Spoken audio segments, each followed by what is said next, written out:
Welcome to Rucks, Mauls and Oval Balls. We're back with the fans' favourite rugby podcast, talking all things rugby, and as ever, joined by the fans' favourite rugby podcast host. It's me, Dave, joined as ever by Rory. Rory, say hello to the listener. You know what to do.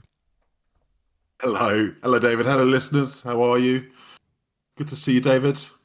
Oh, you're not going to let the listener reply? Sorry. How are you, listener? Insert pause here. Excellent. Thank you. Great news. Glad How are you, to hear. David? Oh, I'm very well. Thank you. I'm pleased to report I'm over the ailments that had me completely knocked out last week. I'm feeling, I'd say, 95% better. Good. Which, can't ask for much more than that. Only 5% more. How are you, Rory? I'm all right. Sad days for the Lions. The game didn't go ahead on Saturday as the Oppo couldn't get a team together. Oh, no. So we got a bye in the cup. So that's a silver lining. But we had a very good team, so it would have been nice to have played the game. Yeah. It's always always a bitter pill to swallow, I find. It is. But to make up for it, I went down to the rugby club to watch the Ones play with a huge 43-27 win over North Walsham of all teams. Not North Walsham. They were 27-12 down at one point and came back to win 43-27. Let me put that in some context for you. That is a 31-point swing. That's quite some context. What would if you were to put your finger on one particular reason for why that happened, what would that one particular reason be?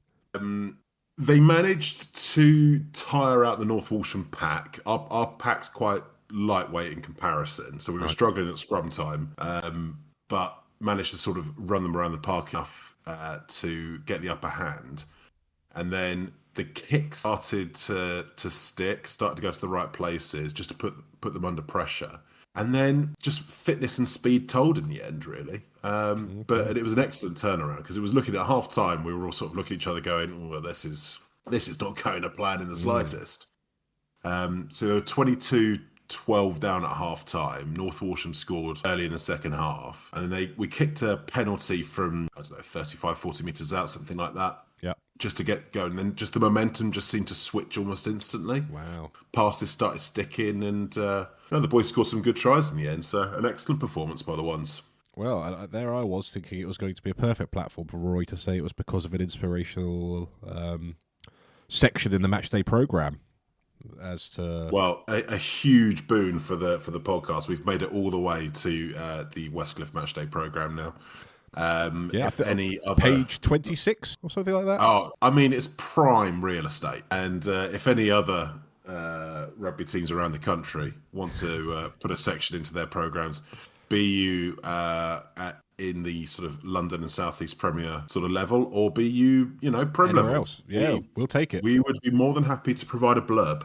Yeah, absolutely. So yeah, what a week for the podcast, and what a week for the podcast hosts. That's all I'll say. I'm feeling 95% better. Rory got to enjoy watching the Ones. Oh, it doesn't get better than that. But let's living our best lives. Let's canter on and hope the podcast can keep up the momentum of this generational positive start for the podcast that very rarely happens. We're going to be talking England squad for the Autumn Nations in general, the return of the PWR, and our usual canter through Prem Rugby Round 5, polishing off with our teams of the week and some weekend predictions. How does that sound, Rory? Does that sound like something you'd listen to? Do you know what? I think I would. Well, that's good, because you're quite a big part of this. So, let's start off. England squad announced for the upcoming Quilter Nations Cup, or, to you and I, the Autumn Internationals. What did you make of the squad? There's 2 uncapped players. The rest are returning players to the squad. Jack Kellingham and Noah Kalori getting the nod. Ahead of Adam Radwan, which I think I've seen a couple of Leicester fans have an issue with. I wonder why. No, they wouldn't, David. They're a pretty meek and reserved bunch in my experience. No, yeah, exactly. No, I can see why you'd be aggrieved if you were a Radwan fan, which actually I am, and I think he's a brilliant player. But you have to accept that the spot that he was effectively competing for in that squad was 6th choice winger, which is effectively in this case, it's the opportunity to bring a 19-year-old with a massive ceiling in and just stick him in the environment for an extended period of time. Yeah. To be honest, I would be pretty amazed if he got any minutes on the pitch over the next 4 weeks. He may well end up still going off and playing with the A team. Yeah, that's what I suspect. But this is just an opportunity for them to keep him in the environment to see how he reacts with an extended time on the training paddock with the best players in the country. So I can see why you'd be annoyed if you want Radwan in there, because he's been brilliant and continues to be. We'll talk about that later. But I actually think it's quite a good move. If you think you've genuinely got a generational talent on your hands, I think it's probably the right thing to do. Get him in the environment, get him used to it, get him to see what that looks like, to be around all those other world-class players will only do him a world of good. So yes, I completely understand. Now I hear, Rory, from the woodwork that you've put together a little predicted selection based off of what that squad was. So why don't you run us through what you would be doing if you were Steve Borthwick up against Australia this weekend? Yeah, I mean, so this is stress. This is what I would do. It's not what I think Steve Borthwick will do. The reports are that we're going to see Freeman at 13. Yes, I've seen that. I've seen those reports. Yeah. But had it been up to me, based on very little inside knowledge and not being the head coach of England, this is what I would do. It's a serious... huge caveat. I think one of the obvious ones, the front row sort of picks itself. Probably the front five, to be honest, picks itself. So it's Genge, Cowan-Dickie, Stewart, Chesham, Itoje. Yeah. You could make the case for George over Cowan-Dickie if you want, but I think with this Australia team, you probably need Cowan-Dickie's physicality and carrying power. So I'd probably start him. Oh, my front doorbell. Bear with, caller. Just some fresh pasta. Just need to get it in the fridge, listener. David just taking delivery of pasta because, like all grounded and relatable people, he's having pasta delivered to the door now. Just going to put it in the refrigerator because it's fresh pasta, not the dried brand. That is fresh. Just talking about how relatable you are, David. Getting fresh pasta delivered to the door. I will add the caveat that it is not my subscription package. It is a subscription package that I've asked the other half numerous times to cancel, but they keep sending us chocolate brownies, so I'm fine with that as well. So where were we? So heading into the back row. Yes. So the options are quite open-ended here, I think.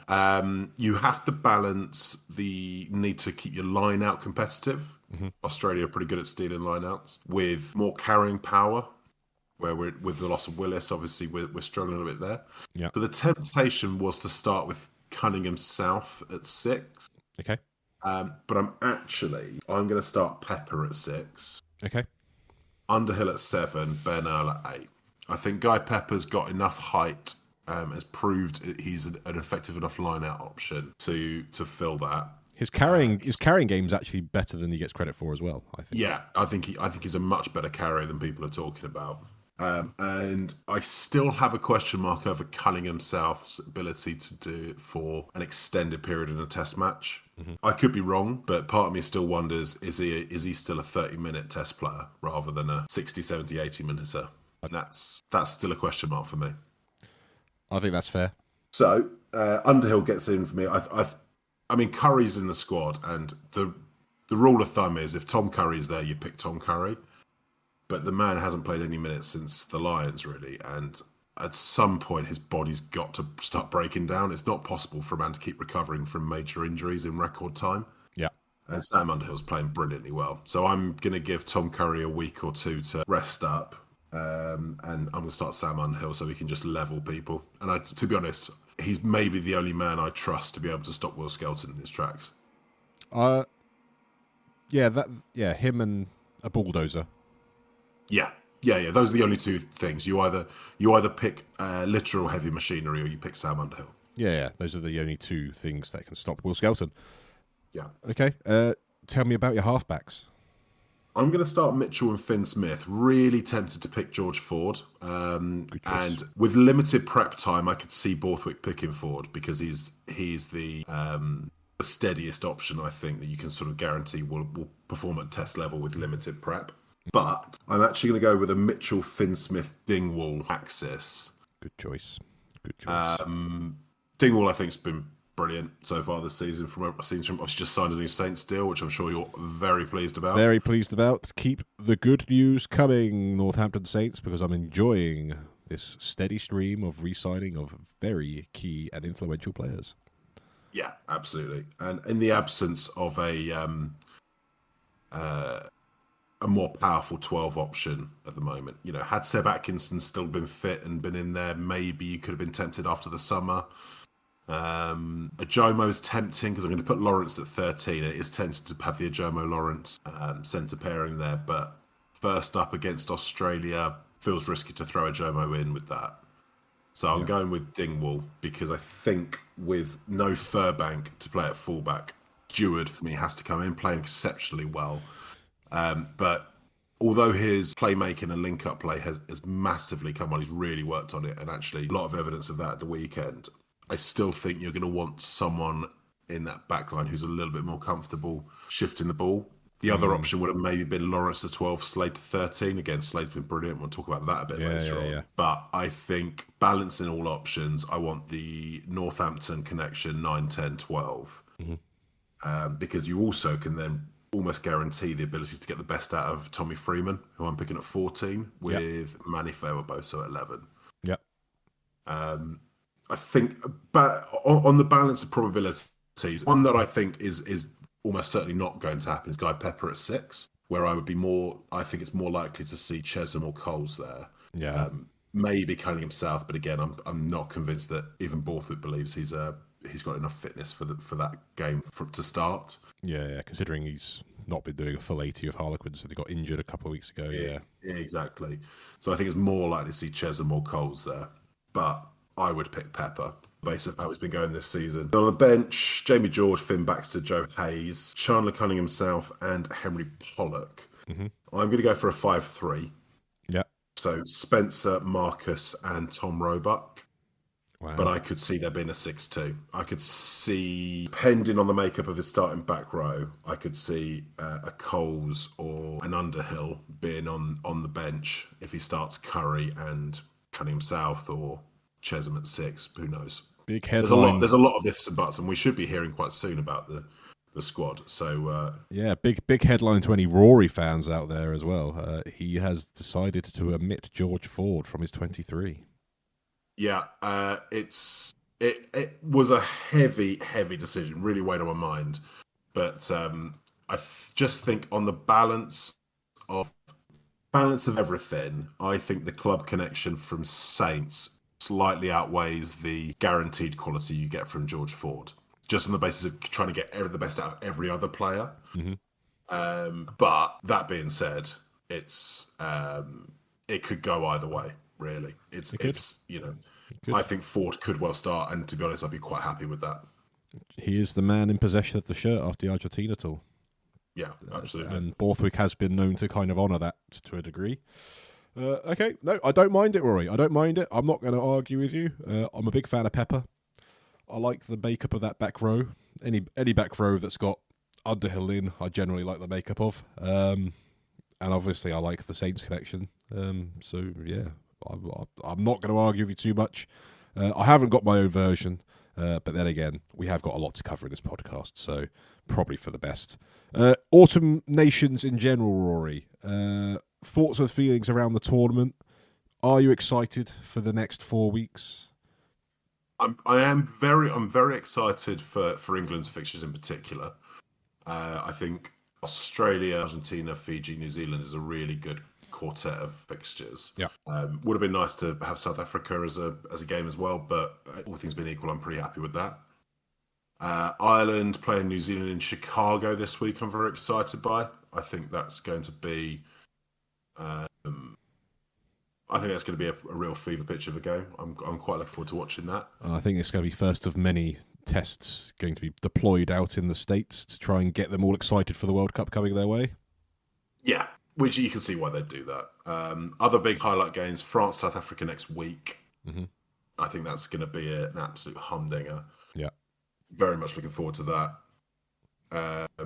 Wales, I think, are possibly in for a tough time again. News today that Talupa Faletau is out of the autumn internationals. Okay. Ollie Cracknell getting Ollie called up, Cracknell, well though. deserved. Well deserved, yeah. Well deserved, but I think that's a real hammer blow to Wales' chances of picking up many wins given their fixtures. Mm-hmm. But I think, you know, with England playing some of the big teams, the other real highlights for me, Ireland, South Africa, I think will be a good one. France, Australia could be another cracker as well, given how Australia's resurged. But you know, there's a couple of smaller. What are Italy's fixtures like? Italy have got South Africa in a couple of weeks. They've got Australia next week, so they will be targeting a big scalp this autumn. Some interesting selections in their squad. Come on, Tadaro. Yeah, Tadaro, obviously, and Apoku Gyamfi. That's it. Who's still playing for the Bath University team at the moment, but he's a huge human. From Milton Keynes Rugby Club, where I played my very first ever bit of rugby. So And we've trod a familiar you path. share a lot of the same traits. Yeah. Yeah, heavy, Italian. Yeah. Athletic, talented. Yeah. All that kind of good stuff. Yeah. But I think Italy will be targeting a scalp. Not sure they'll get one, but it'll be interesting to see how they go. Ireland will be looking for a resurgence, but they have got some real questions and marks on their squad as well at the moment, I think. Yes, it'll be interesting to see how Ireland go. I have a feeling. Is it too early to say? Are we going to start to see the decline in Ireland? Well, I think you write them off at your peril, but it's going to happen at some point. At some point, there has to be a decline, doesn't there? Well, this world famous, world class Leinster production line. I'm not seeing the fruits of that. Well, at the moment, it's been a pretty sticky start to the season for them. I mean, players like Sam Prendergast, have they really hit the heights that people were expecting? No. There's your answer. I do just think there seems to be a bit of a gap at the moment. And I think maybe that's coming back to bite them. They just haven't been able to find an actual conveyor belt. They found a very good generation, but there's not been a conveyor belt of talent coming through. Are they just Wales? But like 6-7 years later. Disguise? Are you Wales in disguise? Because they hung on to their golden generation for as long as they could, and we all know where they are now. Ireland have held on to this golden generation for quite a long time now. And there's a lot of players in their 30s. I'm not sure what's behind it in terms of quality being of the same level. I'm not saying it's right now, but let's just not ignore the inevitable. You look at the age of some of the players. Bundy Eki's 37. Furlong's 32, 33 now. Ty Burns in his 30s. Yeah. Jack Conan's well into his 30s. I'm just not sure. James Gibson Park's well into his 30s. Hanson, I think, is 31 now. James Lowe, he's 30s. James Lowe, I think, has just turned 30, 29, 30. Oh, so he may as well be retired. Pretty much dead. Pretty much dead as a winger. But I would be concerned that there hasn't been any real challenges to those starting players. Yeah, absolutely. Absolutely, Rory. It's going to make for an interesting autumn. Hard to call who comes out on top, other than it's probably going to be South Africa. But hey, I'm looking forward to watching it all. Do you know what's really annoying? I really wish there was like an autumn. I know there is like a Super Brew predictor there, and I know there is like a fantasy, but in the old Six Nations app, there's the facility to run an Autumn Nations fantasy game, and it just says the game will be open soon. It starts in a few days. There's not enough time for us to set up a league, people. I know you love your fantasy rugby. We love going on there and competing with you, but it's just not giving us the facilities. How annoying. But I'll move on. I'll move on from my personal gripe with the Quilter Nations Series app. Another competition returned this weekend, Rory. The PW. Yeah, the PWR roared back up this weekend. And some interesting results. An absolute humdinger between Harlequins Women and Loughborough Lightning, 52-42. Got your money's worth if you went to that one. Yeah, some high-scoring games. Yeah. Holly Aitchison debuting for the Sale Sharks. Getting a win. Tigers to the sword. Yeah. Exeter beating Ealing Trailfinders. Not sure that was necessarily on the cards. And then on Sunday in the televised game, Gloucester Hartbury women beat Saracens women 40-14. And I saw this game, and Gloucester Hartbury looked, despite some of the turnover in players and coaches, etc., looked in rude health. Maud Muir in particular was skittling an people. absolute bowling ball. Just hand them the fourth title, I reckon. They're going to be tough to stop on the evidence of this first weekend. Yeah, considering Saracens are supposed to be probably the other team at the top, let's say. It was a strong Sarries team, the likes of Sophie de Goody and Corrigan, people like that were in that team, and never really got close to them. That one run by Maud Muir, who just absolutely flattened Packer. Yeah. I was like, yeah. Poor old Buddy Packer's thinking maybe it is time to hang up the boots. Yeah, maybe. But very excited for the PWR to return. First round of fixtures really set up, hopefully, a really fantastic competition. Really going to be keeping an eye on crowd numbers just to see if we're going to see a bit of a post-Red Roses success boom. Hopefully that positivity keeps coming. And we'll keep an eye on that competition and see how that fares as it rolls on, because we love the PWR here at Ruck's Balls Overboard. And if only we had the capacity to talk about that many games along with the Prem. Unfortunately, we don't have that capacity, so we've only got the time to delve deep into Prem rugby this week. And we're going to talk round 5, Rory. Let's get into it, David. Let's get right into it. And we're starting somewhere I really enjoy starting. And that's at Franklin's Gardens on a Friday night. Under the floodlights, Northampton Saints up against their old foe Saracens. And is anyone not your foe? Because it was your old foe's Tigers the other week. I'll get back to you on that one. It's your old foe's Bath, your old foe's Bristol, your old foe's Gloucester, your old foe's Exeter, your old foe's Quins.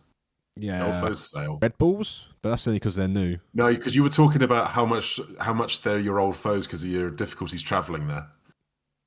Yeah, they're all our old foes, and that's what comes with being a traditional club, steeped in history.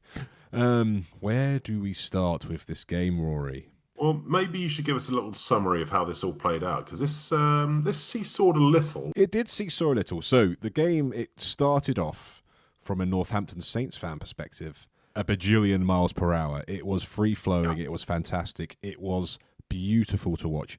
Northampton were putting Saracens to the sword with ease, running through them, cutting them like ribbons, and it was magnificent. Saracens looked like they were still in the changing rooms. They looked absolutely shell-shocked. They didn't know what to do. I would say first 25, 30 minutes, Saints were unplayable. They were. The only thing Saints could do differently would have been to put more points on the board. I think that was the only thing that perhaps they might be a little bit annoyed about from that first 30 minutes. Everything else was textbook. It was, if you want to watch some free-flowing attacking rugby and shapes, just go watch Northampton's first 25, 30 minutes. It was brilliant. Can I ask you a couple of questions about that 21st 30? You can. Was that the best Van der Mesch has played so far, or most effective he's been? And was that because of the style of team you were up against, do you think? It was definitely his best game in the black, green and gold of Northampton, 100%. And I perhaps it is a little bit of the opposition. I also think he is growing into this. There's been lots of stuff going on offline where his wife's been posting about how proud she is that he kind of lost himself when he was in France, and she's seen a different side to him. He's coming out of his shell. He's loving life in Northampton. Perhaps we're seeing someone who's genuinely enjoying his rugby again, and that usually gets the best out of these sorts of players. I think Northampton are figuring out how to use him effectively. And I think it's just lots of things all lining up, and it's just hopefully signs of things to come, because if Northampton can figure out how to use him effectively like they did in this game, that bodes very well for the rest of the season for Northampton. I thought it was by some distance the most impressed I've been by him in the first.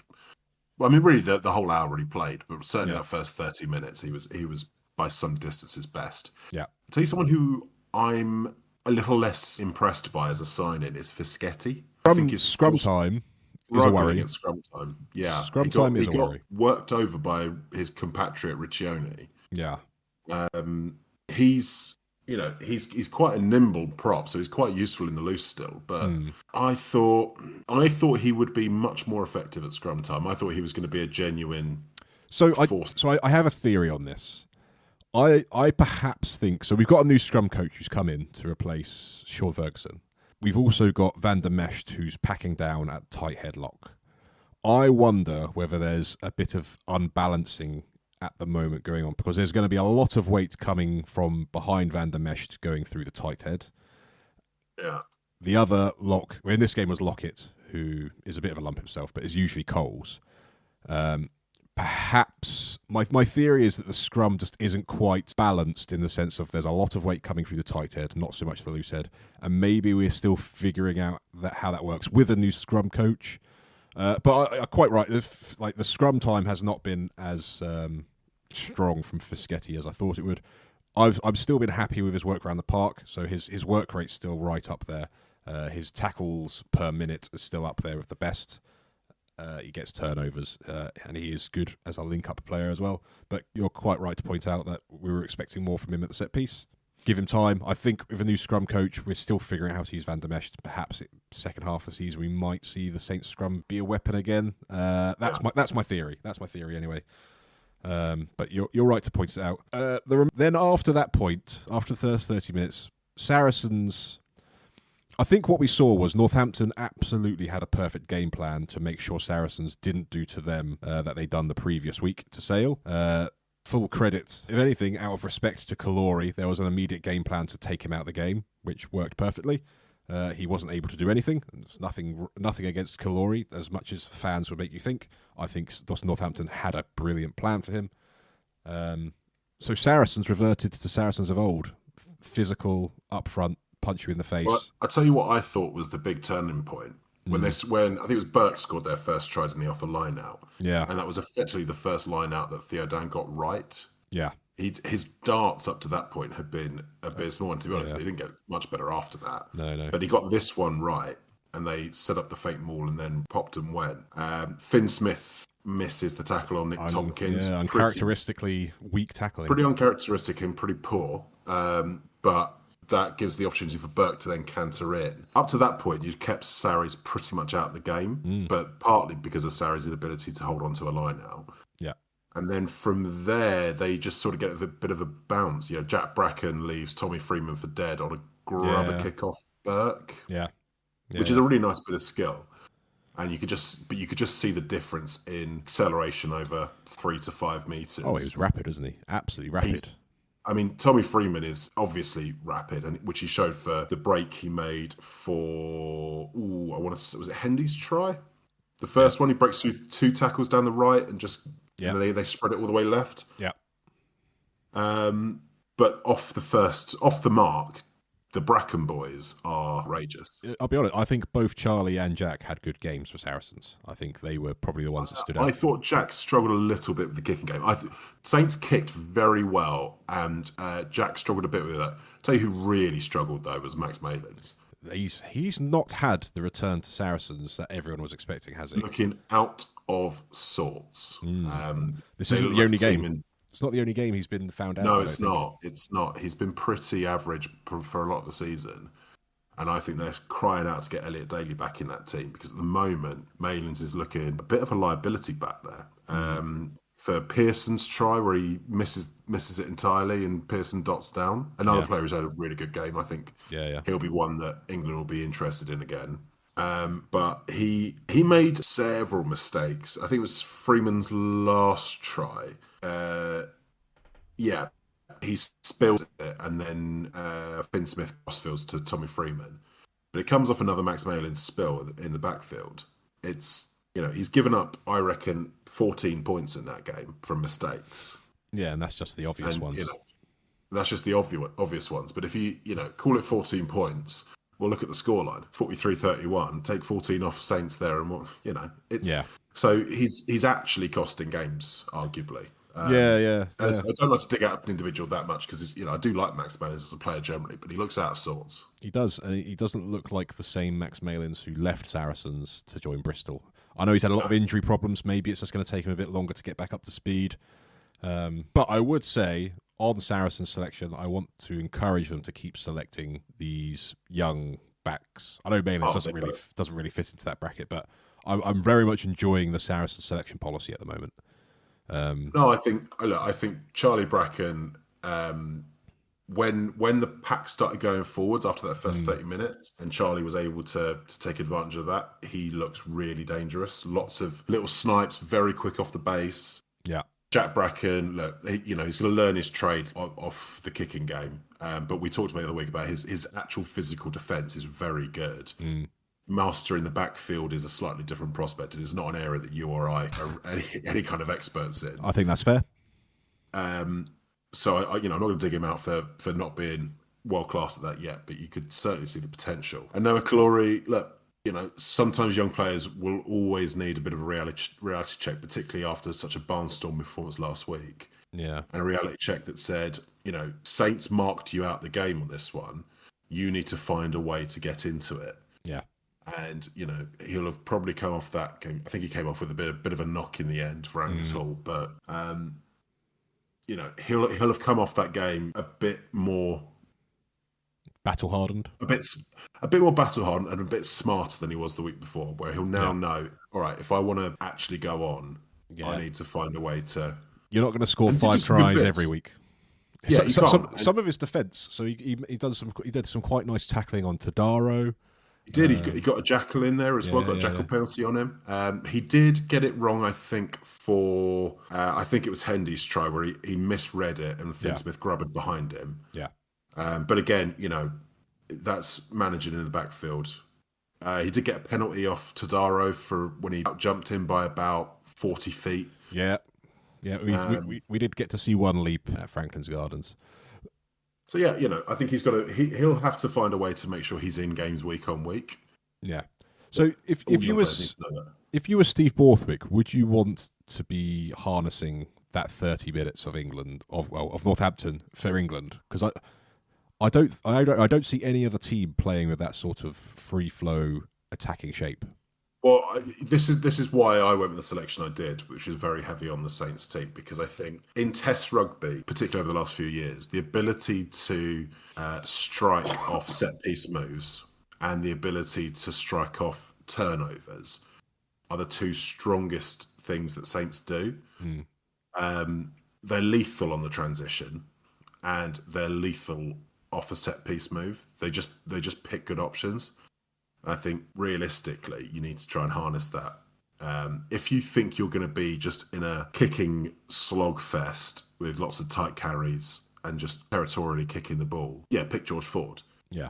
My gut feel against Australia is you're going to be playing off transition and you're going to be playing off set pieces when you get the opportunity. For me, that says Saints. Yeah, I think so. One thing that small cause for concern as a Saints fan was once again our penalty count was very high.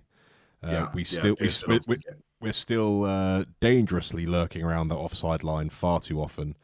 But I think it's coming from the fact that teams realise that the only real way to beat Northampton is to keep it tight and just keep knocking down that door around the fringes, which you're not dealing with. Which we're not dealing with because Saracens for that sort of.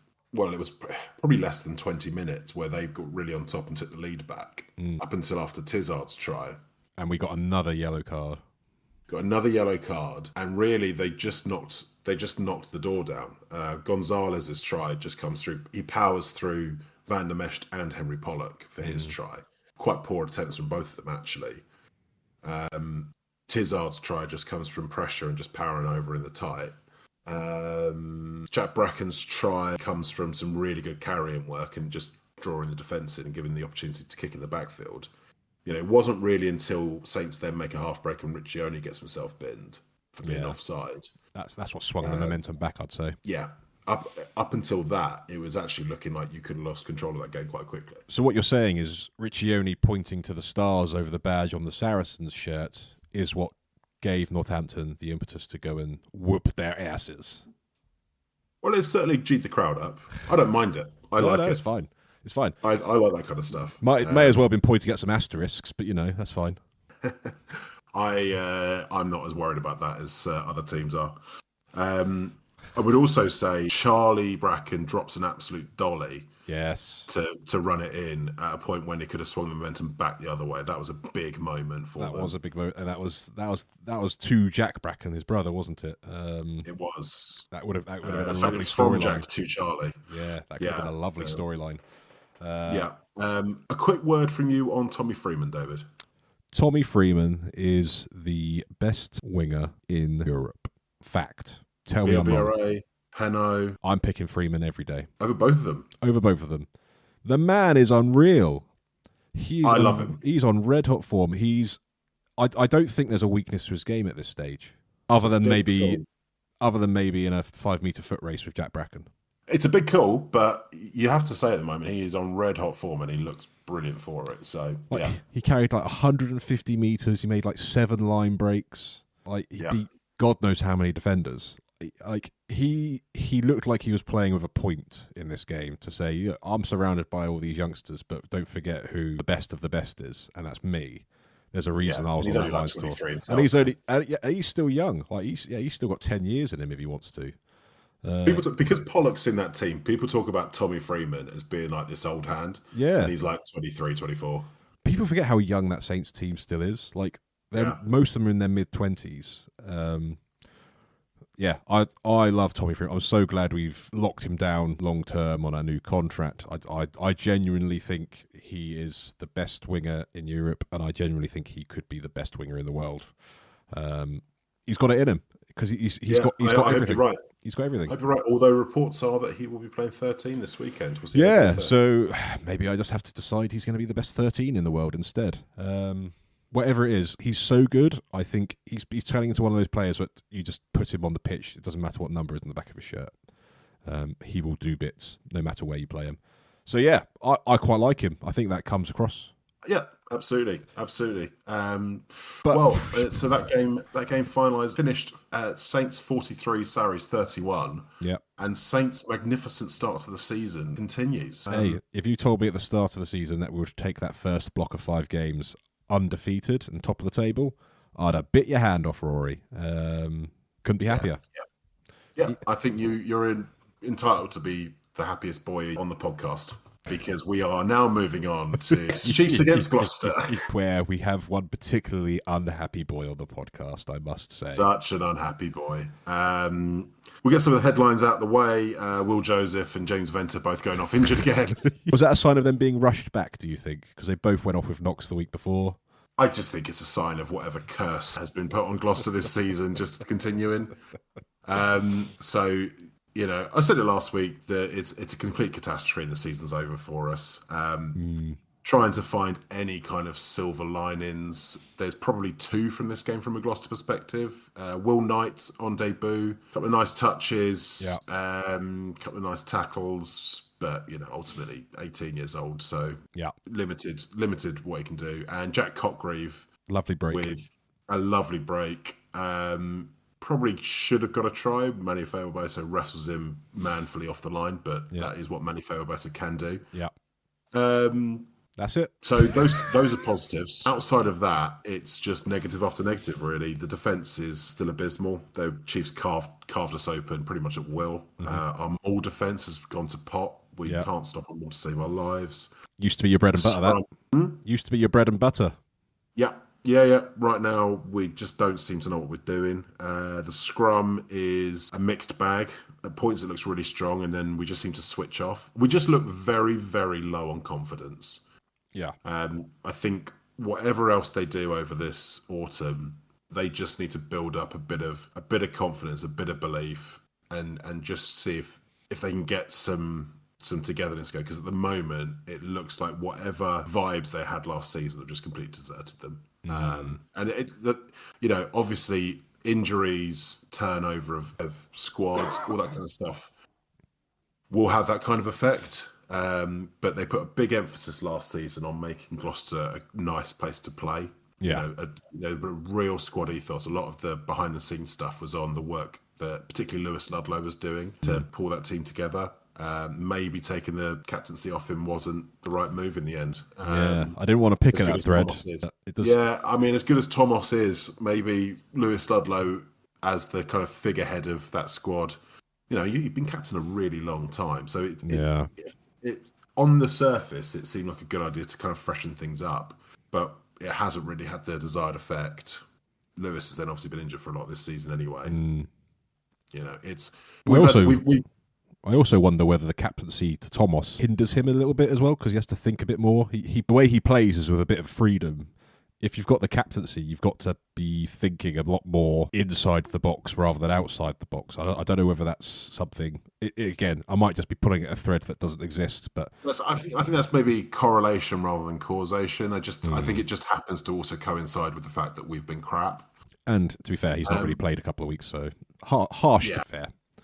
Yeah. I mean, some nice moments for, Freddie Thomas's try. There was some absolutely outrageous out of the circus handling that set that up. But yeah, we're just not able to do it for anything like 80 minutes. On the other side, we should just focus a little bit more on Chiefs. Are they back? I think they are. Not only do I think they're back, I think they're back with a vengeance, and I think there seems to be something in the water down at Sandy Park that it's almost like they've forgotten about last season. They're basically what Gloucester need to do is to put all this negativity and bad press, and bad results, forget about it. You need to find something that is worth building behind. And Exeter seem to have an ethos, a camaraderie.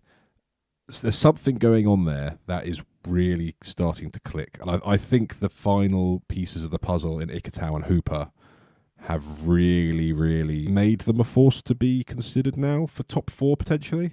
Yeah, I think... and I tell you who it is bringing the best out in. It's bringing out the best in Henry Slade. Henry Slade looks world-class again.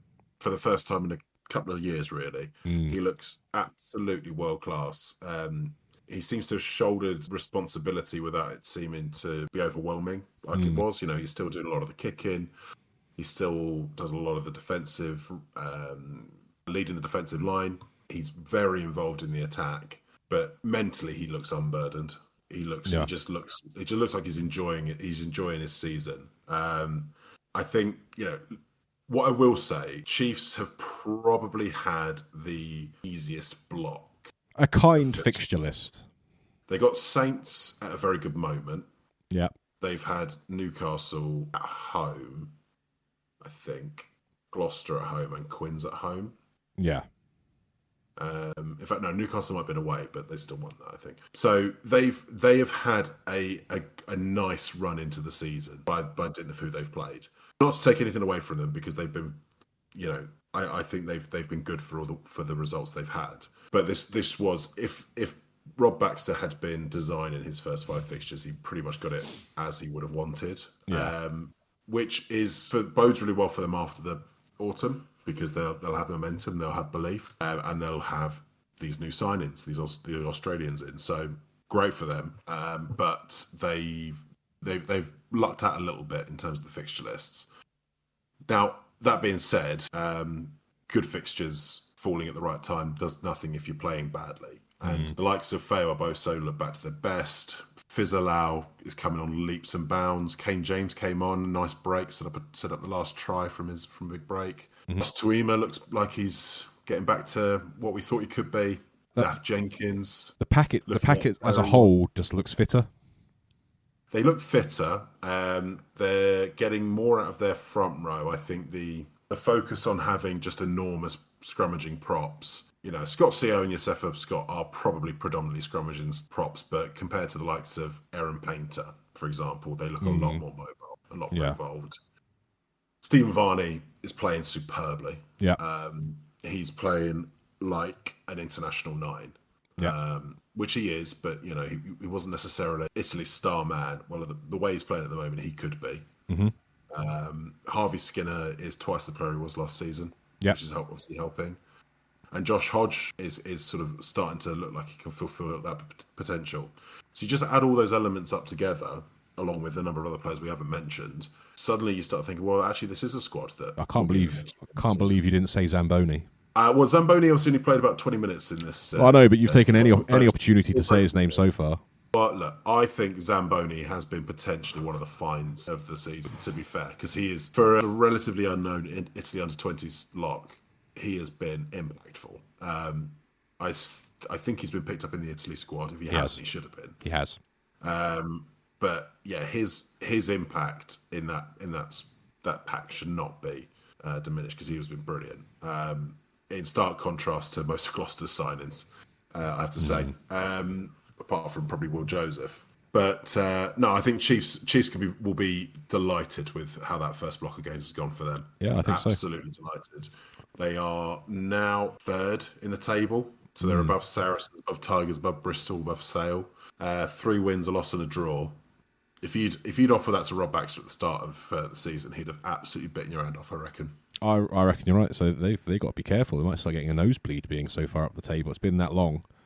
They must be close to being near their point totals for the whole of last season already. It's a very good question. I don't know that for certain, but that's probably about right, to be fair. Exeter got 29 points last season. In total, they are already on 19. So they just need 10 more points to match their total from last season.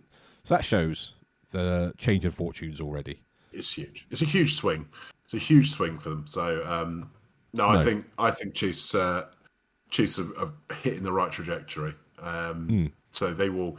I still think they probably won't make playoffs at the end of the season, but I could well eat my words based on current form. They've got top 6 written over them. Yeah, we'll see how they do when they get into playing the likes of Tigers, Sale, Saracens, Bristol in the next block. We'll see how they get on, but they look pretty good for it so far. I'm willing to put my hat on them finishing above Gloucester. Yep, at the moment, to be honest, the Gloucester Red Bulls game, whenever that is looking like a real crunch match for us. To be honest, whatever happens over autumn, the physio team needs to be working 24/7. Yeah. And we just need to get some basics back. Is that what Skivington needs to do over the autumn? Use the Prem Rugby Cup games to start afresh?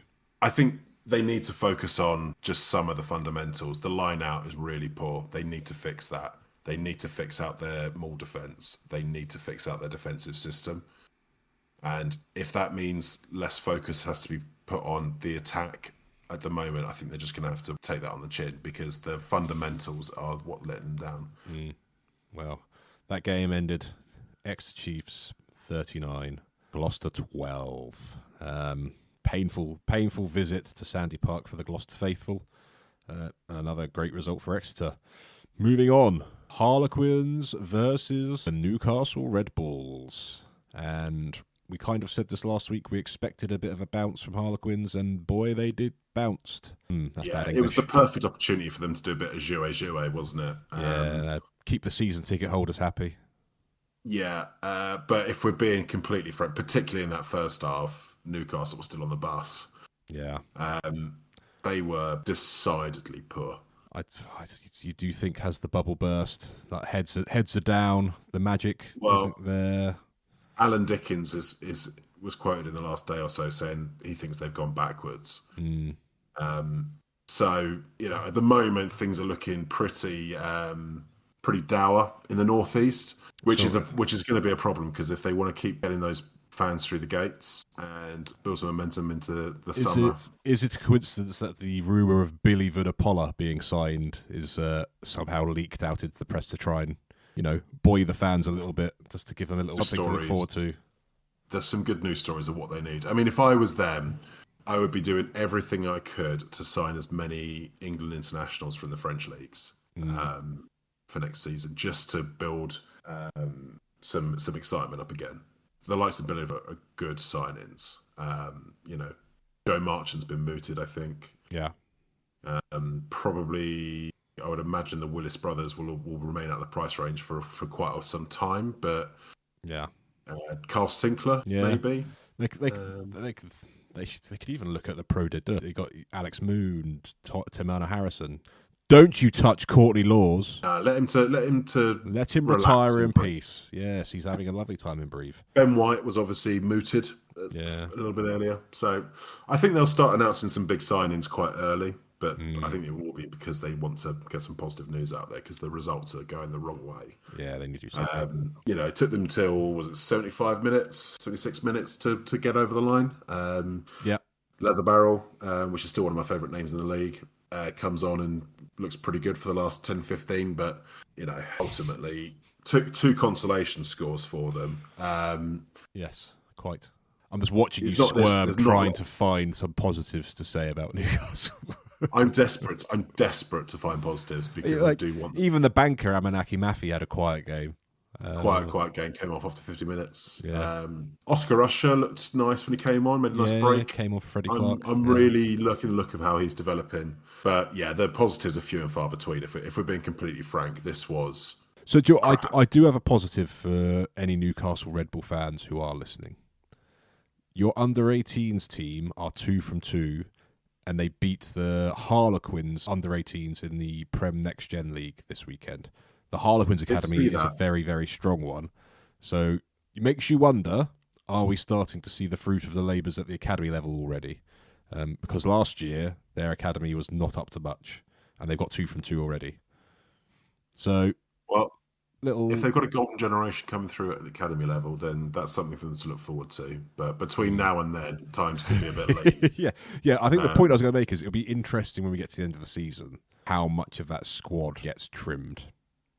Well, on the evidence of the first 5 games, not too many of them are playing their way into staying within the Red Bulls project. Yeah. I just hope that they do hold on to players like Oscar Usher, who I do think is generally worth investing a bit of time. And he looks handy. Look, I mean, there's the old saying, don't throw the baby out with the bathwater. Maybe at this point you could throw the baby out, but what I would caution is look at what's happened with Gloucester with the amount of turnover they've had to deal with. It's not an instant fix bringing in no matter how good you think the players that are coming in are, there are intangibles and immeasurables in rugby that big turnovers of squads tend to expose. And so bringing in an all-star team over the summer is not going to be a quick fix to get Newcastle up the leagues. No, but it would do a good job for their season ticket sales, I'm sure. It would. Is there anything on the Harlequin side that you want to touch on? Look, I mean, to be fair, I don't want to disparage Quincy because they played well, but they were playing a bit of a training game at times, if we're being completely brutally honest. I thought Marcus looked really good, but again, this is the sort of game where Marcus will look good. And he's very good at taking advantage of those situations, right? If you were being cynical, you could call it stat padding, because it was just their pack was just getting go forward pretty much the whole game. And for someone like Marcus, that is just catnip. Tyrone Green scoring on his 100th cap for Quins, I thought was a nice moment for him. Looked good, as he always does. Now England qualified, so interesting whether they decide to take advantage of that option or not. Cassius Cleves goes over back in the mix again after nasty injuries.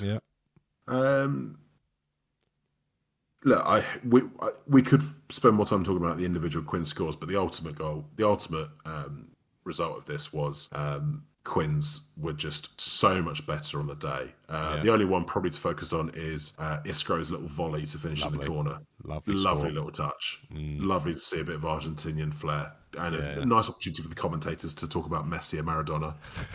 But that was a lovely moment. And Zach Carr at 8, I thought looked pretty I think he's an example where there's been a lot of talking him up since the pre-season about him pulling up trees and really performing, but hasn't really translated much on the pitch up until now. But again, he looked good. You do have to remember the opposition in the back of your mind, but you have to remember Red Bulls did beat Quins in the first round of the Prem Rugby Cup. And it was quite a strong Quins outfit. Would have had Zach Carr in it, so there is a bit of a turnaround there for Harlequins at least. Yeah, look, I think you can only beat who's in front of you, and Yeah. Quinn's beat who's in front of them pretty comfortably, if we're being frank. But At a canter, lots, really, if we're honest. yeah, lots of questions for Alan Dickens up in the northeast, and Quinn's will just be pleased to have got a win on the board before the break after last week's horror show at Sandy Park. So Yeah, absolutely. finished Quinn's 52, Newcastle 14, and to be honest, it didn't even look that close. No, yeah, if anything, could have been a bit bigger. Next game. Tell you a game that looked closer than it ended up being. yeah, thanks to 15 minutes of an additional time. Bath versus Bristol, another derby in the West Country. Another one. And this scoreline, so the scoreline was 40-15 to Bath. And I really think it gives the game a real disservice having that scoreline, because it was a lot closer than you'd have thought. I think if you could remove a bit of pernickety refereeing around pushing and shoving, then this game might look a little differently at the end. Talk about stat padding. Gave Henry Arundel a lovely 80-minute run. Well, given that up to that point he had effectively been anonymous, and all of a sudden he's now got 130 metres carried and a try under his name. Yeah, which, to be fair, minute. from a fantasy rugby point of view, excellent for me. But from Bristol's point of view, they will feel a bit aggrieved that on 92 minutes they were still having to deal with Arundel. They could have kicked it out. They weren't going to get anything out of the game. They were still playing. No, it felt personal at that point almost. They were, and this was a bitey kind of game. Feisty. Yeah, I thought Bristol came in with a point to prove. Genge talking about his thoughts on Bath being a working class boy from Bristol, which is nice. It's a nice narrative for them to, I think the likes of Bristol and Gloucester, need to play up that kind of thing when they're playing Bath, because we can't compete with, Bristol can compete with the funding, Gloucester can't, but you can't compete with Bath as a setting. It is, it's the Limehouse home of Middle England. Careful, Rory, we're going to be there in a couple of weeks. Yeah, looking forward to it. But Bath is a posh town. There's no, there's no disputing. There's no two ways about it. It's a posh town, and I suspect for fans from other nations, when they imagine England rugby fans, they imagine Bath fans. Yeah, which is fine. That is. There's nothing wrong with Bath fans. There's nothing wrong with Bath fans apart from who they support and where they're from. But I think building up those kind of narratives are really good, and I'm glad that Genge did it. And Bristol came with an attitude, and they put Bath under real pressure. Finn Russell had probably his worst game for Bath that I've seen. Yeah, charged down a couple of times and put under pressure quite a bit. Made quite a few mistakes. They made mistakes up front. They were really pressured into forcing the play at times, which is not really the Bath way. No. But once again, having a pack as big as that just is a cheat code at this level. Yeah, they do. They are able to just grunt their way out of problems, which is annoying because they do that and then they just roll the bench out and step it up a gear. Yeah. And it's all very unfair. I'd rather talk more about how good Bears were, considering the context of their season so far. I think they are overperforming against expectations. Massively overperforming where they should be, given their injury problems. Their defence was so good, quite an un-Bristol performance. To be honest, they didn't jouer. They came there with an aggressive physical approach early on that looked like it was paying dividends. I'd say probably for the first 30 minutes or so, 35 minutes, where I think they just about clung on to a lead. But then Bath just sort of started to be able to pile pressure onto them. But Bristol came with a real approach of we're just going to harass and we're going to press and we're going to blitz, and I think Bath were a bit shell-shocked to start with about that.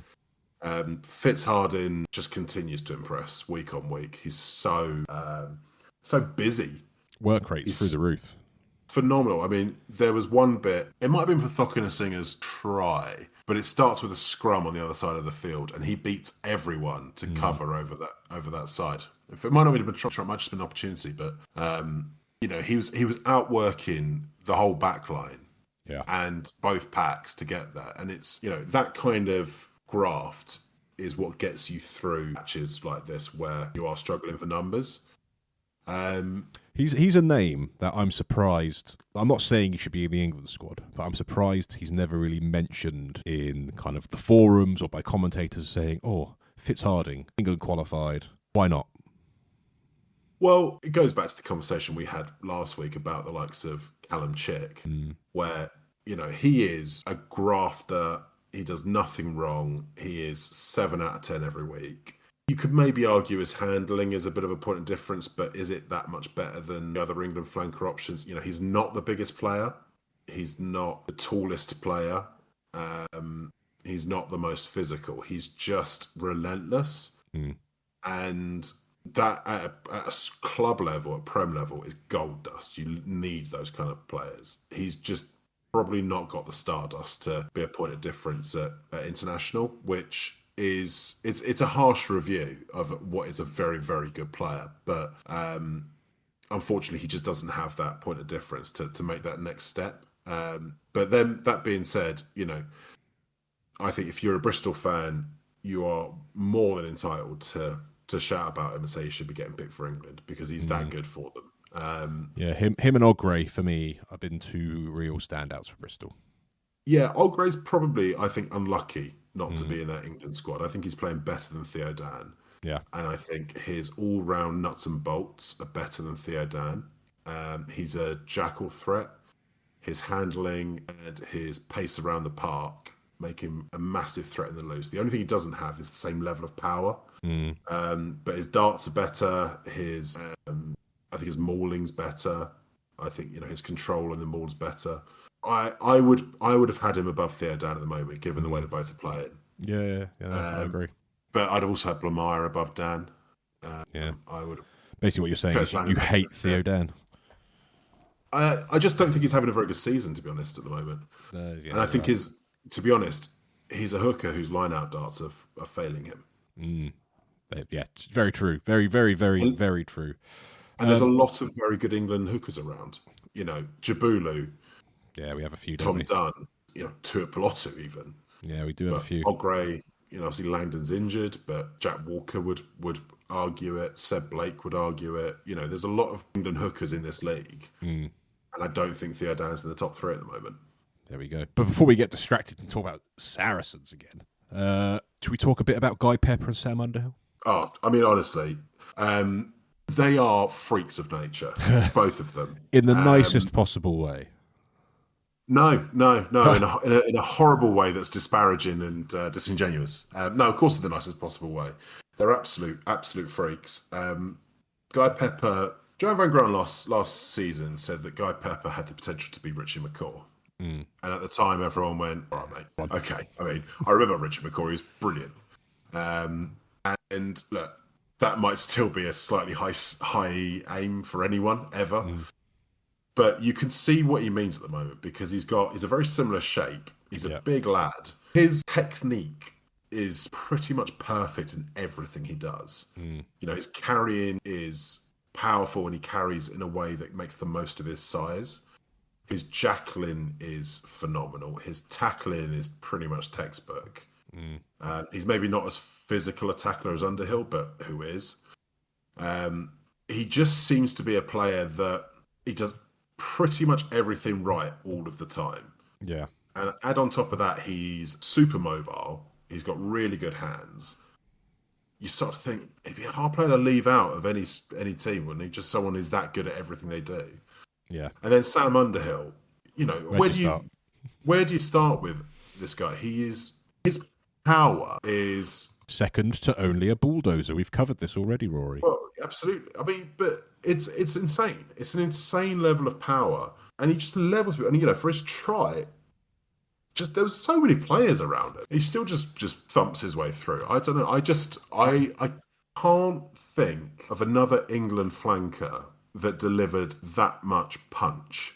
Maybe Neil Back, but even then, I really wish that rugby did like the NFL style draft day, and there was like some sort of pound for pound strength test, because I wouldn't put it past Underhill being top, like pound for pound strength wise, being at the top of everyone in the league. I'd love to see a combine. Imagine a Prem Rugby combine. It would be incredible. I'd love to see a combine. Yeah, that'd be great. Yeah, just an absolute freakish athlete who, I mean, obviously he's had injury issues, but for me, he sort of fits in that Tom Curry bracket of if he's available, you pick him. Yeah, more like who would you pick? You could only pick 1-7, both fit, both firing. Tom Curry, Sam Underhill. Just Tom Curry, but I mean it's width of a fag paper between them. And that's only on the basis of the added experience Tom Curry's had from being more available down the years. Not much in it then. There's talent-wise, there's next to nothing in it for me. Yeah. Maybe Tom Curry's a little bit better with the ball in his hands. Yeah. But Sam Underhill's better is a more powerful tackler. He is. But they're still both really good with the ball in their hands and both really good tacklers. It's just that's maybe the slight difference between the two, but it's not much. Not much at all. Basically, it's a perfect world that we'd love to live in. Lawrence, back to his best? Yeah. I mean, just looks like he is absolutely loving being on the pitch. That's one thing, in this game he was responsible for one or two of the dust-ups because he was just being a bit of a shithouse, and I love it. Yeah. The little, just very subtly drop the ball on Ellis Ald's head to start a scuffle after he scored his try. Yeah. He's massively benefiting, obviously, from having Finn Russell inside him and having a pack that's always going forward, but any back would. What he then has on top of that is he's so effective at using his athletic abilities because he's quick, because he's powerful. Games could just come easy to him, but he seems to be constantly looking to be involved, and he wants to impart an impact on the game, which just comes from a player that's massively confident and massively enjoying themselves. And given the injury he had at the start of the year, he could be forgiven for being a bit within himself. Yeah. And he's just not. And that, from a mentality point of view, that is just, I think that's so impressive. Yeah. For me, they think that Freeman's going to start at 13. I don't hate it as a call, but it wouldn't be what I'd do, as we've spoken about. But for me, if he's playing in this form, he has to start for England because he's just a rare combination of athletic ability and skill that you just have to find a way to get on the pitch. Yeah. Completely agree. Similar to how we thought about Tuilagi back in the day. Yeah. Just one of those kind of athletes that you go, well, you just have to find a way to have him on there because how could you not get the most out of that player? Yeah, that mashup of physical presence with technical ability. Very rarely it comes across. Is a possibility for you to select for your country. I love Tommy Freeman. I love Tommy Freeman in a 13 shirt, but I'd have Ollie Lawrence in 13 as well, personally. I think he's a great player. But this game itself ended 40-15, despite Bristol Bears putting up one hell of a fight with their depleted squad. But ultimately, Bath used all that extra time, ran the score up a little bit, and got a couple of last 12-minute tries. Gutting for Bears, but another bonus point win for Bath, who will be brewing not being top of the table. But we move on. Leicester Tigers versus Sale Sharks Rory. And we earmarked this one last week as potentially being game of the round. This was a good game. That's all I could think of when we talked last week about Tigers Bath being like the level of intensity of a test match. Yeah. This had a very similar feel to it. Tigers really, really impressive. James O'Connor seems to have unlocked something in that Tigers team that we weren't convinced was there. Yeah. But they seem to be really playing with their tails up at the moment. Two of the unluckiest players in England, Hassel Collins and Radwan, who, Tigers fans, I will admit it, they are incredibly unlucky to not be considered in this England squad, both of them. Yeah. Both superb, both playing maybe the best rugby of either of their careers at the moment. Jamie Blamire coming on leaps and bounds from where we knew he was at Newcastle. He's now becoming a pretty much undeniable force, a hooker again, another one I think Steve Borthwick will be very closely keeping an eye on. in Nicky Smith and Joe Hayes, they've got two of the most reliable props in the league. I think they're both in form as well. They're both in form, and their scrummaging is powerful. Yeah. Ollie Chesham is just embracing the challenge of being the captain of that team so well. I mean, he's everywhere, and his all-round skill set is phenomenal. And then you've got likes of Cam Henderson, Tommy Raffel, and Ollie Cracknell, who are maybe the less glamorous names in that league, in that squad, but just performing at consistently high levels. And Hammer Liebenberg, who you just never drops his performance. As a pack, I think at times they're unsubtle. I think at times they don't do the nice little bits around the edges that would make them more effective. But then all of a sudden they do it. They go, and within a flash, they either one of the forwards or they just create enough space for the likes of a Radwan or a House of Collins to finish, which is exactly what happened from a lot of these tries. Yeah. It was boring, one out. Something we're critical of them about last year, which is oddly becoming a strength. Yeah. But what they're doing now at the moment, what they seem to be doing at the moment is, I think they accept they play one out boring rugby a lot of the time, and then they find the right moment to do the subtlety, and they do it so well that they create such chaos in the defences. Yeah. And then they're very good at finding the players to finish them off. You know, Radwan got 2 in this game, both of which come off really good hands from Freddie Stewart in particular, but also James O'Connor. Mm-hmm. But they all come from lots of phase play, not even necessarily going forward very much until they do. And then they shorten up the defensive line, and then they just go, get it to Radwan. Get it there as quickly as possible, and they do. They're really good hands, and he finishes off the opportunity. The second one in particular that he scored against the Grain, similar to a try Tommy Roebuck scored earlier this season against Newcastle, actually. Just a great identifier of, we've got him, let's go. Yeah. And I think as a team, you pair that pack with the power they've got in the centres with Catter and Parisa, Woodward as well when he's in there, the finishing ability of the wingers, solidity of Freddie Stewart at fullback, and that kind of stardust of James O'Connor just in the middle of it all. You start to think, well, why can't they challenge actually for the title? Actually, all the elements are there now. So if I was a Tigers fan, I'd be pretty excited about this squad in this season, actually. Well, you spoke there about unsubtlety.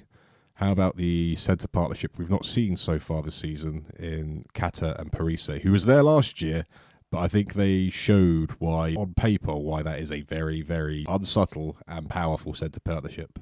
Well, look, they're both kind of red card merchants. There's no two ways about that. Yeah, that's true. That's very true. When they are on song and they don't make those kind of silly mistakes, I mean, geez, they're effective. I mean, because they're not necessarily the tallest centres in the world. I think they probably hover around the 6 foot range. Yeah, maybe even less. But they are balls of muscle. They carry with real venom. I mean, I would hate to have to get in the way of either of them, particularly Kata, but really either of them would be horrible. Parise, I think he's got an NRL background, doesn't he? I believe so. Yes. And you can see that in the way he goes into contact. And you say they're not the subtlest centres in the world. But if you use them effectively, I mean, it makes it very difficult for a defence to get on the front foot. Because on top of having to worry about what's Cracknell doing, what's Chesham doing, what's Blamire doing, what's Nicky Smith doing, what's Ilione doing, they then go, we'll spin it wide, and there's only Catter and Parise doing it. So, you're right to point out they're not subtle, but used effectively, players like that are just cheat codes. Yeah, and it was definitely not meant in any way a slight on their game. It's just the fact that you know what you get with them, and they're very, very good at it. Speaking of players that you know what you get with them, George Ford, the man you dropped from your 23. Well, I think the noise is he is actually going to start for England this week, and I'm absolutely. To be honest, I will say though, I don't actually mind what fly half they pick. I think any of the three is a good choice. Mm-hmm. But George Ford, his pass selection is ridiculous. I'm starting to feel like he's got like Looper technology or something, and he just goes back and just replays it until he picks the right pass, because he doesn't make the wrong choice ever. I mean, for all of Luke James's tries, I think he's on the line, and Sale slightly similar to Leicester. They do it slightly differently. Leicester do a lot of one out off the base of the ruck. Sale do a lot of pick and goes around the base. But they're both designed with the same drawing the defenders, make space, drawing all the defenders. And with Sale, they do that 3, 4, 5 times. You draw in the defence, and then all you've got to do is give it to forward because you know he's going to find the space. There will be space. There's always space when you do that effectively with a pack as powerful as that. And then you just give it to him, and he just goes, "Yep, option 6," and it's correct. It's the right one. It's always the right one. Whatever happens, he picks the right choice. It's just not. It's not normal to be that right all the time. But it's so effective for them. Because it almost doesn't matter who's outside him. They got some very good backs outside George Ford. They don't need to be. Yeah. So what you're saying is you or I could be at the end of his passes and we'll still pick up a couple of tries. Honestly, a couple of those Luke James tries, just on the proviso that we were fit enough to get there in the first place, which is obviously big proviso, a big if. But you just need to sort of be there because he just puts you in the holes.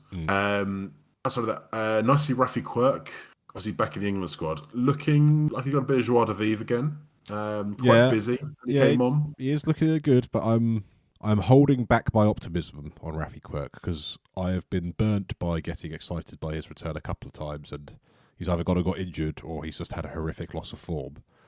Yeah, I'm going to hope that it continues in this vein because I do think on paper. And potentially, he is a very, very, very good 9. Just haven't seen it for a little while now. Hopefully, it's still there. I think he's still got the highest ceiling of all the 9s in England, but injuries and form have just not helped him get there. But I remain optimistic, and on the basis of this weekend, he's at least on the right trajectory again. Huzzah! Outside of that, I mean, look. What do you make of Asher Opoku-Fajor not being deemed qualified enough to create a contestable scrum one week and then to play a full 80 minutes in that exact same position the following week up against Joe Hayes, an international tight head? It's farcical because it was paperwork. It's not. I don't think it's that they wanted to go to uncontested scrums last week, just they didn't fill out the paperwork properly. Is it right that paperwork dictates some blatantly obvious errors? You would like to think common sense would take hold, but it didn't. Maybe that's asking too much in rugby. I think it's farcical, but it's a minor point behind the very important point of Asher Opoku-Fajor has in the last 2 weeks played tight head and loose head against top quality props and been good both times. And what we were hoping to see from Asher Opoku-Fajor is really starting to come through from a scrummaging point of view. We know how good he is in the loose. Can he scrum both sides and hold his end up? Yeah. Yeah, he can. So he certainly can. Yeah. It's a weapon to have, isn't it? To be able to do that from both sides, there's not many props that can do that. You and I both know it's very different propping on each side of the scrum. It does take a very different... they're different skill sets. Muscles, different skill set, yeah. So the fact he's got both of those only bodes well for him going forwards. Absolutely. I do want to talk about one moment, David, that I think we'll have both enjoyed watching. Yeah. You already know what I'm going to talk about. Mika. Someone described it as running in like Sam Burgess, and I could see what they mean. Yeah. Just venom and hate, and I looked at that and I thought that looked like a man who has just been told he's not in the Autumn Nation squad. Well, I thought they assumed that was because he was carrying a knock. I mean, it didn't look like he was carrying a knock then. Exactly. Unless he got a knock from doing it, and that's where they changed their minds. But look, very few players actually properly accelerate into those contacts when they're running from that kind of distance because you're cruising for a bruising. But he did it, and my God, that is laying down a marker of what you're about. That is properly. He's putting his hand up and going, "This is what I'm about." And I like it. I like it a lot. I like it a lot. And I'm hoping to see a lot more of it. Me too.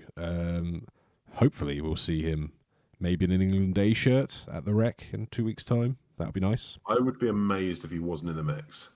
Well, we'll be in the terraces, Rory. We'll be near the entrance for the players. We can try and see if he'll give us a little look and we'll say, good work, Amika. We're here for you. Amika, we're Ruck Sports over Bulls. We love you. We love you. Yeah, don't know what else to say after that. But yeah, I can't wait. Can't wait to watch him in the flesh in an English shirt. But yeah, the game ended 36-35 to Tigers. Another nail biter at Welford Road. To all those empty seats. No, that was mean of me. I apologise, Leicester fans. But you were right. I did think watching it, I was like, are they struggling for crowds? They all season, even the game against Bath, like they've empty seats, surprising me. But hey, let's be optimistic because we need bums on seats. But yeah, that's round 5. It's time for our quickfire teams of the week, Rory. Now I will hold my hands up. I hadn't prepared one before this podcast. I have prepared one in the background that I have lost a lot of confidence in as we've spoken through these games.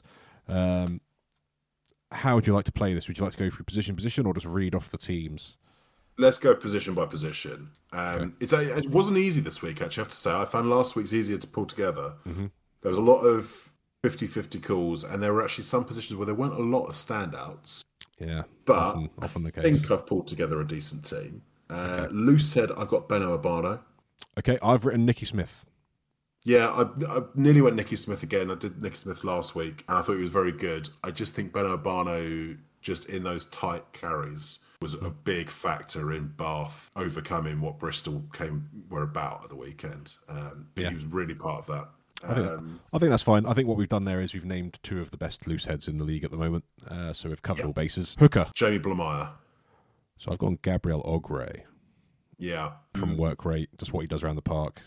I thought about Ogre, and then I thought, can my team of the week really include the hooker who lost 40 points to 15? And I thought, he was really good, actually. Mm-hmm. But then I also thought, so was Jamie Blamire. Yeah. So on the basis that Blamire won. I nearly went Cowan Dickey as well. Yeah, it also had a very good game. But I think one of the things that I thought was really impressive from Blamire this week was some of his handling, actually. Peeling off the back of mauls and linking up a little bit of play. I thought I was looking at going. He showed he's got that almost like fourth back row quality to him. Yeah. Some added skills there. Yeah. Tight head. Thomas the Tank. Thomas the Toy. I'm glad we got one exactly the same. Yeah, he on his day best tight head in the world. Easy peasy, lemon squeezy. Yeah. Second row, Rory. I'm going to say both because I'm not convinced I got them in the right shirt numbers, but I've decided these 2 were the standouts. Ollie Chesham and Van der Mesht for me. Okay, so I've got, and this may be stats dictating more so than my brain here, and perhaps may reflect my rushed nature of my team. I've got Ross Maloney and Van der Mesht. Maloney was good. The only other name I had in mind was Petty, who I thought had a good game for Quins. Yeah. But for me, Ollie Chesham's... It's a lot of his work on the ball in particular. I'm really, really impressed by. He's got a very good skill set for a big man. I'm fine. If we were doing a joint one, I would cede Maloney for Chesham, but as they're separate. Well done. Fine. Well done. You win that one, I guess. Back row. I also had Van der Mesht, by the way. Yeah, I knew. Back row, I've gone for, and I'm not convinced I've got this right, but this is what I'm going for. I've gone Liebenberg, Pearson, and Fizzalau. So I've gone Kenningham, Underhill, Pollock. Okay, interesting. Very different. Well, I'll give you my reasoning. Mm-hmm. I mean, Liebenberg, he's just a solid player every week. But there was one particular moment when he put in, I think it was Cam Henderson for his try, and it was just his hands at the line. Mm-hmm. And his ability to pull out those moments of subtlety that we were talking about at the right time for Tigers. Yeah. That he was one of the ones who broke the game for Tigers more often than the player with the number on his back should. He's just such a good player. I mean, I just like Liebenberg as a player. Just graft. He's solid, and as you said earlier, like sometimes you just need like consistent 7 out of 10 players. I think he's like a consistent 7.5 out of 10 player every week. Yeah, he fluctuates between 7.5 and 9. Yeah, he is quality. Yeah, and I'm a Tom Pearson. Tom Pearson I've picked partly because he's just how good he seems. But I know he got a bin, but it was a team bin really. Just on the number of penalties given away. Keeps scoring tries. He's constantly in the mix for it. I have been so impressed by his form this season. I think a player of his size and mobility and carrying is just gold dust. He needs to get back in that England camp. He needs to get back in the England camp. Hard position Well, to I get mean, into. if he keeps getting starts for Saints, and it's competitive in the Saints back row, but it would be difficult to deny him because he's that good. Fizzle at 8. I didn't pick him last week on a bit of a coin flip. Really good start to the season from him. Seems to have bulked out a bit, but also without losing any kind of mobility. Just a handful because he's so quick. He's so quick off the mark, and with his power, if the defense is at all on its heels, he picks and goes with such ferocity. Just always makes yards. If he gets the ball in the wider channels, you've got to be on your mettle because he'll get away from you. He's that quick. I mean, he's another one who's in that, I guess, sort of a similar to like a Ben Earl kind of mold where he's not the tallest player in the world, but he's so quick and so powerful. His ability to cover ground is just so impressive. Yeah. I only went Pollock because obviously he plays for Saints, and he's bleached his hair blonde in honour to friend of the show Archie McParland. I can only assume, so had to represent. Yeah, absolutely, and Archie, we still think you should go back to blonde. Yeah, absolutely, we stand by that. Scrum half. Slightly tougher one. Not actually loads of really impressive scrum performances, but I've gone with Stephen Varney again, same as last week. His return to the Prem has been really impressive. He's on excellent form.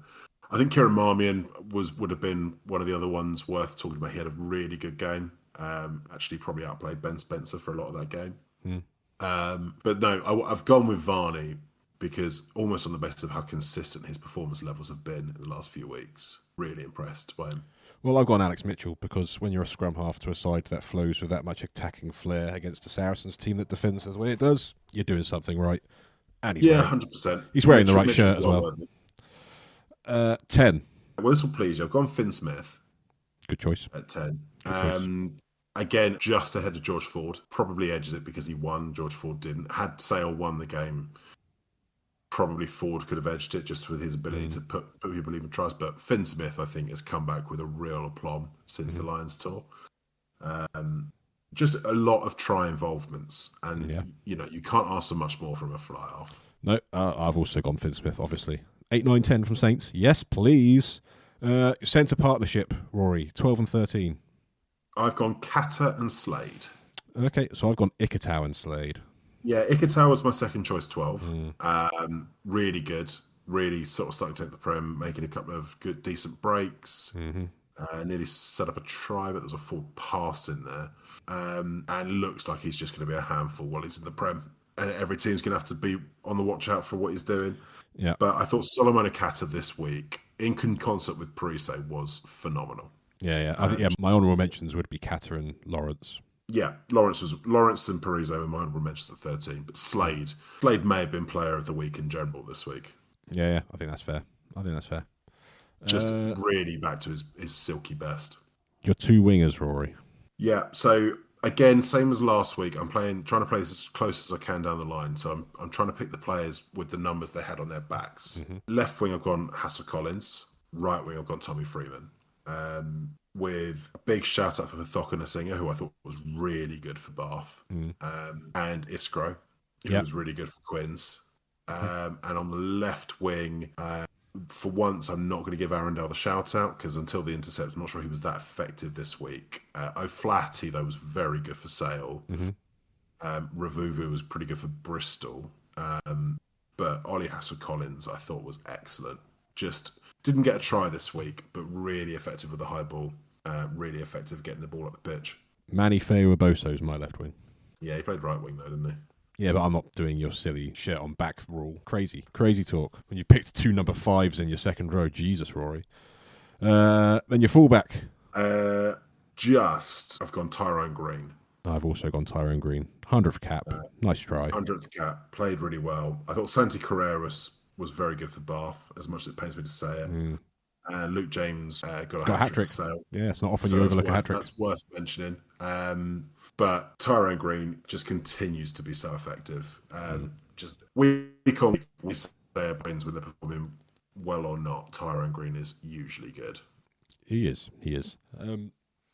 Those are our teams of the week, people. let us know what you think. Now, Roy, before we bring the podcast to a close, we need to do some predictions for the weekend ahead. Let's do it on the Autumn Nations fixtures. Let's just get those bad boys up. Autumn Nations fixtures. Okay, week 1, 4 games I'm going to ask you about. Quick fire predictions. England versus Australia at Twickenham/Allianz Stadium. Your predictions, please. High scoring game, England by 5, but it could be something like a 35-30, something like that. I think in my head, before you said anything, in my head, before you said anything, I was thinking 35-31 to England. Let's get money on it. Okay, Wembley, South Africa versus Japan. South Africa will win this by 30 points. Yes, easy prediction. Don't put your money. Oh, let's stop that accent. Don't put any money on that one because those odds are not going to be good. Yes. No, South Africa are going to batter Japan, I'm afraid. Yeah, sorry to say. You're right. Murrayfield, Scotland versus USA. USA. Scotland are going to batter the USA by 20 points. I think this could be something like at least 35-15. I think this is a poor American team at the moment. Yeah.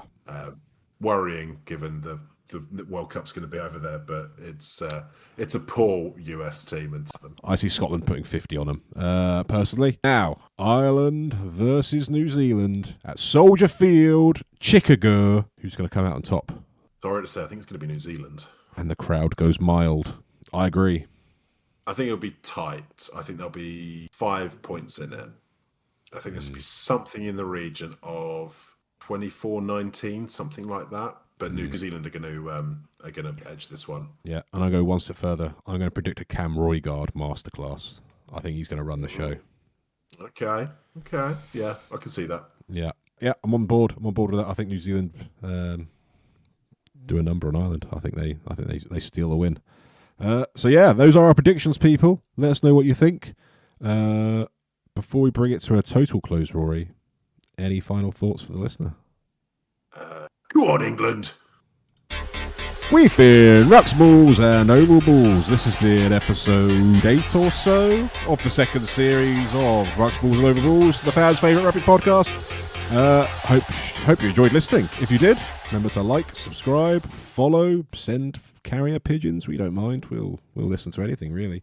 And we'll be back next week talking more things rugby. Bye-bye. Ta-da.